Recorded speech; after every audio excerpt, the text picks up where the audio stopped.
So we're officially back to the next three episodes of Love is Blind, and let's go ahead and talk about it.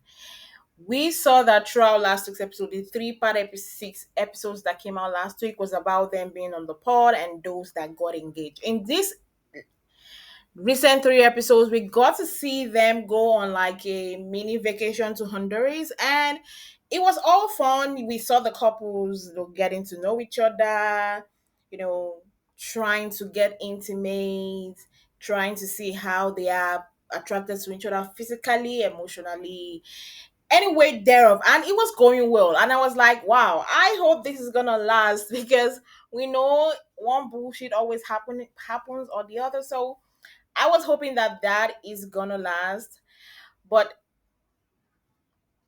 some couples are having issues and some are getting it fine. Firstly, let's talk about the first couple that I feel like they are. I have a 90% bet that this couple is not going to end up being married, that something is going to happen and their marriage will not work out. And that is Lauren and David. Lauren and David in the in Honduras, David found out that Lauren literally just left a guy she was kind of seeing or dating like few weeks before or a week before she came on this experience, before she came on this experiment that is Love is Blind. And he kind of started feeling certain kind of way because he has been off of relationships for months now. And he found it very difficult to be like, oh, you are just seeing somebody for a month and you are that quick to detach from the person and come into an experience. He's kind of finding it impossible and unbelievable that she literally forgot someone that she was just dating 1 week ago and now she's moving on with somebody and now they're even talking about marriage. I do understand where he's coming from because you would look at it that if you dated this person, then in just 1 week you're already with somebody, and in the next 1 week you're talking about marriage, you're already engaged, and you're planning to get married to the person. Don't you have that person in the back of the mind? And how quick is it that you can easily detach from someone? It gets you thinking like how quick can you detach from someone in a relationship? And I think that is where David's issues was coming from. They then went home, right, to live together, meet family and friends. And that was where I felt like the problems compounded. Because tell me why David met Lauren's friends and kept on questioning them like, why would she be with a guy 1 week? Yeah, he's like the way he was questioning it. At one time, I kind of started feeling frustrated for Lauren because I don't think there's any sort of belief in it. And I feel like he's buying into what the guy is saying more than what Lauren is saying. I understand that you might feel like the guy is saying truthfulness or right or whatever the guy is saying is truthful. But has he ever thought that maybe the guy is kind of jealous or heartbroken or pained that maybe she ghosted him and now she went on a show and now she's literally engaged to a guy? Maybe he's pained by that and is literally trying to sabotage the marriage or the upcoming marriage between Lauren and David. I don't think David has ever thought about that because the only part he's thinking about is that, oh, my friends have just been with this guy 1 week. Like, people don't lie. Like, I understand his fears. If it's about David's fears that Lauren was just being with a guy recently and now they are engaged to get married. I understand where his fear is coming from. But the way he was so much believing this guy, the way he was like, I believe this guy, I believe my friends, my friends were just with him a week ago. And the thing is that why is she a topic of discussion with, like, why is this guy, whoever the guy is, why is he always bringing up Lauren as a topic of conversation whenever he meets up with David's friends? It's also giving this guy has an agenda. I want to ruin your relationship. And it's not like Lauren has showed you anything whilst you guys were together. That's where it's even upsetting me with David.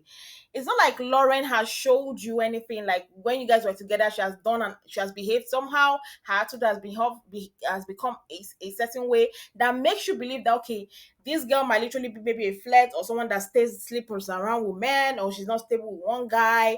She hasn't given you that. She hasn't made you feel like that. You are only going off of one man's statement that is hot that she ghosted him. Because according to her story, she literally did not really know really properly. I think that was the problem. She did not properly end this relationship with this guy. She did not really tell this guy we are over, and now maybe the guy is pissed off. People get pissed off that they are ghosted. Nobody loves to be ghosted. Nobody loves to be kept on, you know what, I'm done, and you don't want to answer the person's message again, you don't talk to the person again. So it says like, yeah, it's kind of something I would think about. But the way David is pressing about it, me as a viewer, I'm getting upset because I'm tired of it that Lauren has to explain herself over and over again. And for the same thing, this same guy that is going around telling you guys this thing about Laura is still trying to get to Lauren for them to hang out. It should tell you something. It should let you know that this guy is not over Lauren. He literally still wants Lauren. There's a probability that this guy still wants Lauren, and in so doing, he knows that there's no way he's going to get Lauren that now she's engaged. Probably he's in his mind thinking, okay, you know what, I'm going to sabotage this engagement and probably still get her for myself. I don't think he has ever thought about that part. And when as in they kept up talking about it, I really felt bad for Lauren. He talked about it with her girlfriends, and she was crying, and she said that she has been crying over this issue. They've been talking about it every single time, and they talked about it when he wanted to invite his friends, and I knew that when he was going to invite his friends, that was the thing they're going to say. And the fact is that David is not even trying to be like, okay, I'm trying to understand where you're coming from, and I'm trying to give myself assurance that what you're saying is truthful. He keeps on going back to, but he just told me a week ago, he just met with my friends a week ago, and he just said this thing a week ago. And I'm like, guy, dude, okay, so what would Lauren do? What would Lauren do at this point? That's my question for David. What would Lauren do at this point that he would say, okay, now I believe you? And the thing that he kept on asking everybody, did you have sex? Did you have sex? Like, is that so important to him? Which we saw in the trailer of on the next episodes that he might be the one to cheat. I know, you know. I was surprised that it might be David that would cheat. I think that it might be Lauren, but to see that there's a probability that it might be David, I'm shocked with the way he put himself so high, so principled and everything. I am so very shocked. So, but I guess we're going to see how that plays out in the next coming episode. But the fact is, still remains that I don't love the way that David was hounding Laura on this topic of, okay, this and that is the use. I used to talking to him. The timeline is upsetting. She has told you the timeline over and over again. I think at this point, he's never going to accept anything. He's just pissed off that she was with somebody a week before she came to the experience, which I understand. I'm not taking off his feeling with that. I understand. But she's explained herself to you. It's not like she's texting the guy. It's not like she's going back to meet the guy. It's not like she's doing things behind your back that makes you feel like, okay, she has not really forgotten about this guy. She's not doing any of those things. So I really don't know. Maybe you guys put in the comment section what you think about David and Lauren. Now let's go over to Joey and Monica. Now Joey and Monica, like every other person, Honduras was looking very nice. They were having fun. He talked about his OCDs, and I was thinking, like, would Monica be Monica be able to um handle his OCD? That was my first question because he seems like his OCD is very kind of a little bit serious. So I'm like, will Monica be able to handle it? Because Monica looks like the way she was explaining herself, she looks like someone that doesn't really care about arranging things, folding clothes. Then he's someone that wants to arrange the clothes even perfectly and everything. So with the OCD, that's the question. With the OCD that Joey have or has, finally cause a friction between Monica and Joey. But now the only big issue that I do have with them is the fact that, like I said, they went to meet the family, and Joey went to meet Monica's family, and it was great. The family loved him, except Monica's sister. I'm not gonna lie, it was giving Heatherish, Heather, Heatherer, hater. That's what it was giving. Because why is the sister talking about, I never believed that you will be the one to marry before me. I'm 5 years older than you. It was giving, I'm jealous.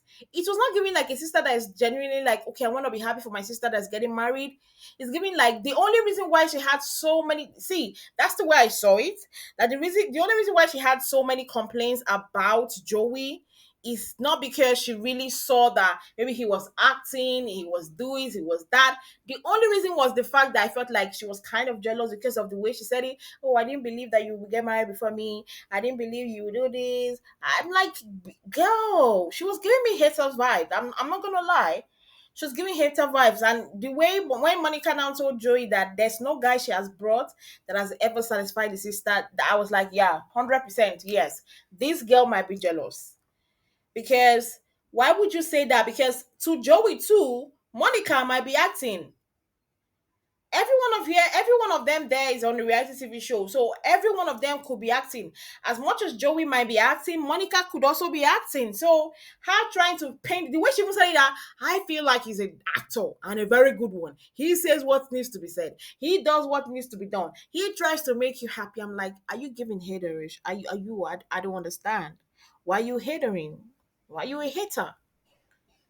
Allow her to make her mistake. If at the end of the day the marriage doesn't work out and things go south, fine, that's her mistake, that's her life. Life is going to continue. She's going to move on in life. She's going to one day meet somebody that's her person. Is unfortunately, yeah, Joey will not be her person, but she's going to meet somebody that's her person, and they're going to live happily ever after. So I didn't understand her sister, Monica's sister Madison. It was giving me haters vibes.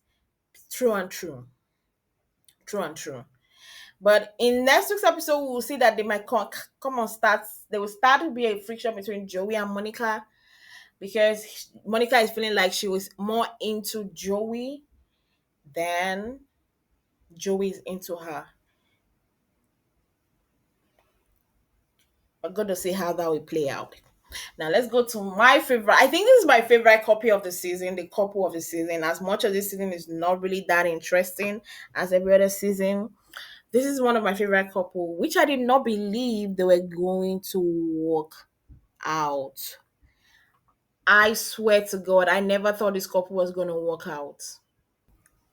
Taylor and Daniel, I never thought they were going to work out, especially from the fact that she started suspecting him that he followed her on Instagram, got a lot of info about her, then unfollowed her, and she was kind of feeling like maybe he was a stalker or something that purposely came on the show to get to know her. Last week I said I don't think he purposely came on the show, because how did he know that she was going to Love Is Blind? Except if she had put it on her and stuff before going in, which I know they don't really put on except when they literally officially announce the cast members. And by this time, the show has already aired. Like the show is already done and dusted. So I don't know how would that be possible. But she said she felt that kind of way. And I was glad how they squashed it. It was giving healthy vibes. It was giving healthy relationship. The way Taylor was kind of patient with her, the way he listened, right? The way he listened, and he was just like, you know what? I am here for you. Sorry, I said Taylor. Daniel. Yeah, Daniel was here for, like, he just said, Daniel was like, I'm here for you. He walked her through it. He calmed her down. He made her feel like, you know what, even if later on, because she was crying, like she felt like, like a big fool, like reacting the way she reacted. And he was like, you know what, you're entitled to that if you felt that kind of way, because if I too felt that kind of way, I would love to come to you to be able to tell you that. So it's good that you said it, and at least we're able to walk through it. And see, it was perfect. And during their time in Honduras, it was going perfect and growing. Their relationship was growing further. And now they are back home. I fucking love the both of them. My only fear is that sometimes these couples, no matter how good they are, no matter how perfect they are, they end up not getting married. They might end up not getting married. So that's my only prayer. My hands are crossed, like please, because the families are good. The families are welcome. Taylor's family was literally welcoming Daniel. Daniel's family was literally welcoming Taylor. They are the only couple that don't really have too much miscommunication or anything that's going on between them. It's just lovey-dovey, nice gesture, happiness, emotional tears. That's what is between them. So I'm literally just praying that they don't end up, on the final day just be like, you know what, I'm not gonna marry this guy, because I've always felt like Taylor might not like the height of Daniel. In my opinion, that's my opinion only. I don't know whether it's true, but I feel like Taylor might not like Daniel's height. But I guess we'll have to wait next week's episode to find out whether she does decide to stay with in they decide to get married. I would love to see that. And if they decide to get married, I'll be the happiest, because they are the couple that I love in the season. They are the couple that I am rooting for. And let's go to another couple, Sarah and Ben. Like this couple, all was going well. After the pod in Honduras, meeting the parents, it was all meeting the friends and family, it was all chef kiss. Chef kisses, this it was another couple. I was like, okay, this couple, they don't have any issue between them, they don't have any problem, all is going nice until Sarah held her phone and she saw a TikTok where a girl made apparently about Ben.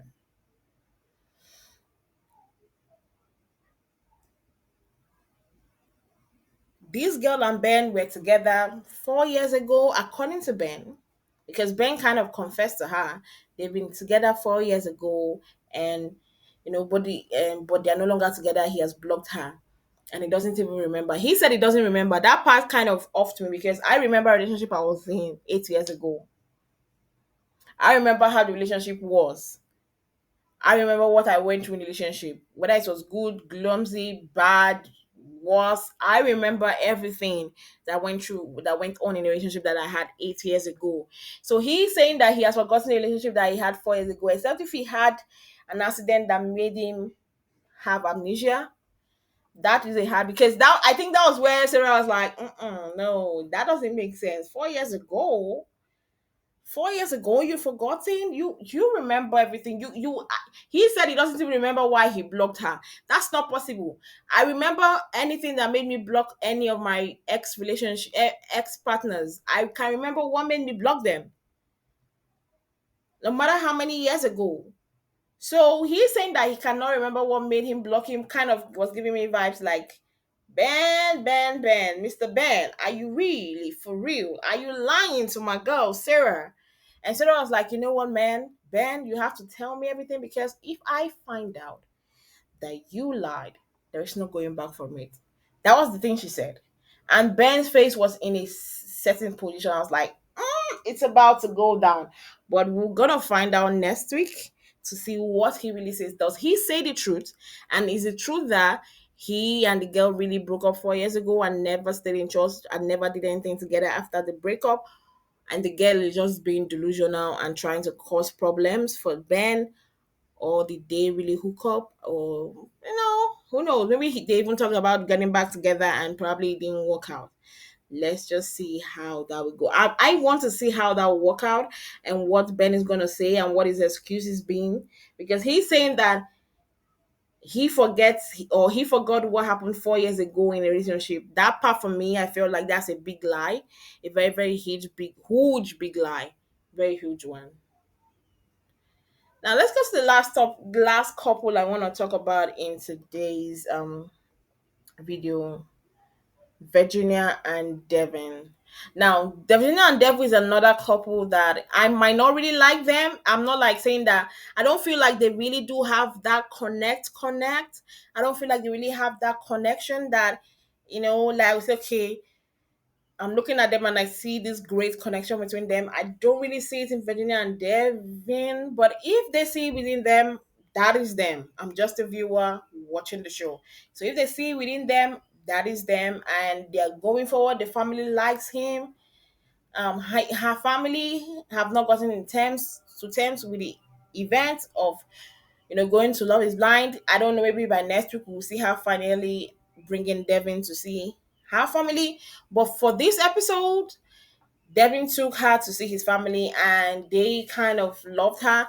And one thing I like about this couple is that they talked about finances. He talked about the fact that he still had some student loans and he still had loans from his surgery, and he's trying to pay that. He has already paid half of the surgery loans. And it was great that they could talk about their finances, and she did not run away because she's kind of being like, you know what, at the end of the day, we'll be one. If I could help you pay off your debt, what is that? We are couples. That's what couples do to help each other. Nobody is gonna be rich and the other person looking at it. I love the way they had that conversation about money and every other thing about money, the debts, and where they see themselves or where they want to grow to. I effing love that they talked about it, because sometimes finances can be one thing that causes issues in relationship. So I'm glad they could talk about it. But the only problem now they have is a prenup. She says she wants a prenup, and I understand. And her prenup is pretty clean. We all stay with, when if there's a divorce, we all go with what we like. Every property, every asset we had before the marriage still is ours personally. We're not going to share it. Then every asset we got together while being married, we're going to find a way to divide it. That is a very reasonable prenup. A very, very, very reasonable prenup. Now, the only problem is that Devin's family might not did not like the prenup stuff, but his mom was trying to be understanding about the situation. And do you think the prenup is going to cause an issue? Because you see in the trailer of next week's episode that she has already printed out the prenup. I don't know whether they had a discussion prior before her printing it out. That is the part I don't know. But we see that in the next week episode, the prenup is already presented in front of Devin, and Devin literally walked away. So I want to see how that will play out. I want to see whether they will end up getting married. And the fact that his ex from the pod came back and he was literally chumming with her in front of Virginia, will they end up getting hitched? Will they end up getting married? We're gonna find out. I can't wait. Please, you guys put on the comment section, who do you think among these couples we end up saying yes I do on the altar, and who we end up leaving without getting married? Comment on the comment section. Thank you guys for watching our videos. Don't forget to click on the subscribe button, guys, down below. Subscribe, like, and comment, and we'll see you another time.